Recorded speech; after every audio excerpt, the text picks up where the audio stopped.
کہتے ہیں کہ اپنے بڑوں سے ان کی ناکامیوں کی کہانیاں ضرور سنا کرو، کیوں نہ ان کے تجربات کے پیچھے چھپی غلطیاں ہمیں وہ سبق دے جاتی ہیں جو شاید ہمیں اپنی پوری زندگی میں ٹھوکر کھا کر بھی نہ مل سکیں۔ کل اگر ہماری زندگی میں کوئی ایسا چیلنج آ جائے جو ان کی تجربے سے ملتا جلتا ہو تو ہمیں پہلے ہی معلوم ہوتا ہے کہ اس سے کیسے نپٹا جائے۔ پھر کہتے ہیں کہ کسی انسان کو پہچاننا ہو تو اس کے ساتھ کھانا کھاؤ، سفر کرو یا اپنی کوئی راز کی بات اس کے ساتھ شیئر کر کے کہو کہ یہ کسی کو مت بتانا۔ آج سمجھ آتا ہے کہ اس کے پیچھے کتنی گہری بات ہے۔ انسان کھانا کیسے کھاتا ہے، دوسروں کی پیش کی ہوئی چیزوں میں کتنے نقص نکالتا ہے اور معمولی چیز کو کس نظر سے دیکھتا ہے، ان باتوں سے ان کی سوچ اور کاروباری ذہن کا اندازہ ہو جاتا ہے۔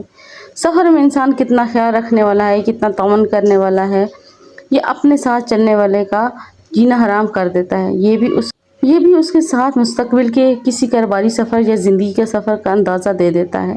اور پھر آتا ہے راز کا معاملہ۔ جو شخص آپ کی بات مجھے اور میری بات آپ کو بتاتا پھرے، کیا وہ واقعی آپ کو کاروباری سفر یا کسی بھی رشتے میں آپ کا ساتھ قدم سے قدم ملا کر چل سکتا ہے؟ شاید نہیں۔ جب کوئی شخص کسی کی بات دوسرے کے سامنے منفی انداز میں بیان کرتا ہے تو سامنے والا صرف وہ بات نہیں سنتا بلکہ اس انسان کی ایک تصویر اپنے ذہن میں بنا لیتا ہے۔ وہ سوچنے لگتا ہے کل یہ میرے ساتھ بھی ایسا ہی کرے گا، کیا میں اس کے ساتھ چل سکتا ہوں یا نہیں۔ اور پھر آتی ہے جیب کی باری، جو شاید سب سے اہم امتحان ہے۔ اگر آج کوئی شریک سفر یا پارٹنر آپ کو چھوٹی چھوٹی ضرورت اور اخراجات کا خیال رکھتا ہے تو آپ کو کبھی کمتر محسوس نہیں ہونے دیتا، تو کل اس کی قدر اس طرح کرو کہ اس کے تمام خلوص، تعاون اور احساس کا حساب برابر ہو جائے۔ پھر اسے ساتھ لے کر سفر زندگی اور کاروبار آگے بڑھاؤ۔ بلا شبہ ہم سے پہلے پیدا ہونے والوں نے دنیا کو ہم سے کہیں زیادہ غور سے دیکھا ہے۔ ان کی تجربات ہماری کتاب ہے اور ان کی غلطیاں ہمارے لیے سبق۔